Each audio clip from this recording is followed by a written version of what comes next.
Baldur's Gate, Descent into Avernus. Ladies and gentlemen, if you're interested in getting some variant devils and demons, this set is for you. I went to my local game store. I tried to find some heavier boxes, but I was not in luck. Only the last one, the 4th booster box, was somewhat heavy, so I suspect somebody else used my tried and true method of testing out the weights before they bought them.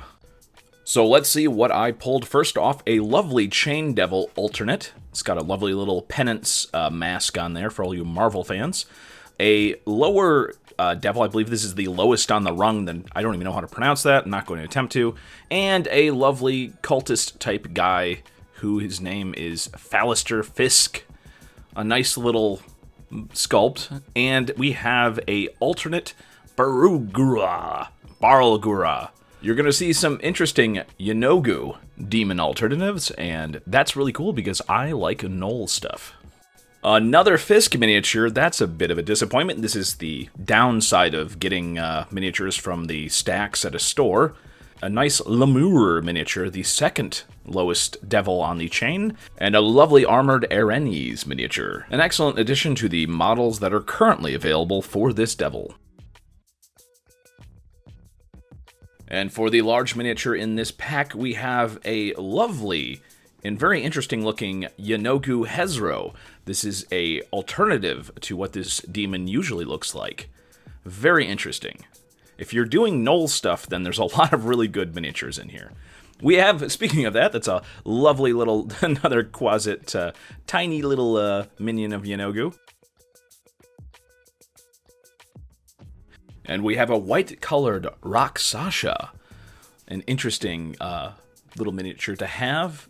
The paint job isn't that great, the sculpt is not that great, but still, there aren't that many Rakshasa miniatures out there. There are, of course, many of the Fisk miniatures. This is the third one I've gotten in these 4 boxes.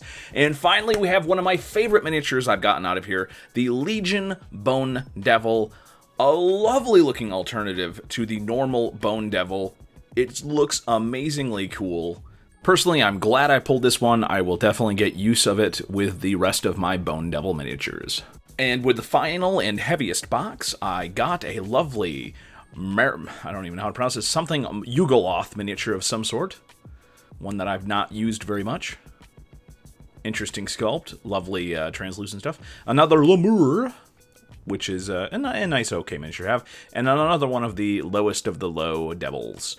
But because this was a heavy box, I ended up getting a excellent looking variation on the Horned Devil. This is a Legion Horned Devil, much more fancier than the normal Horned Devils that you find, and it's got a little bit of translucent stuff.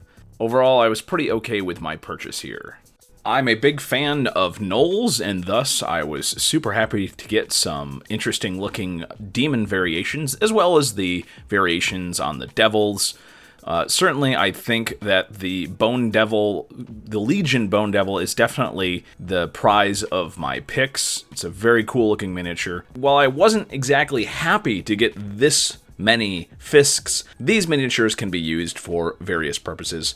Evil Nobles, for example. This is a very focused set of miniatures, so if you don't happen to need or want a lot of devil and demon miniatures, then you're probably not going to want to buy these. But if you are a big fan of Yenogu, you might want to check these out.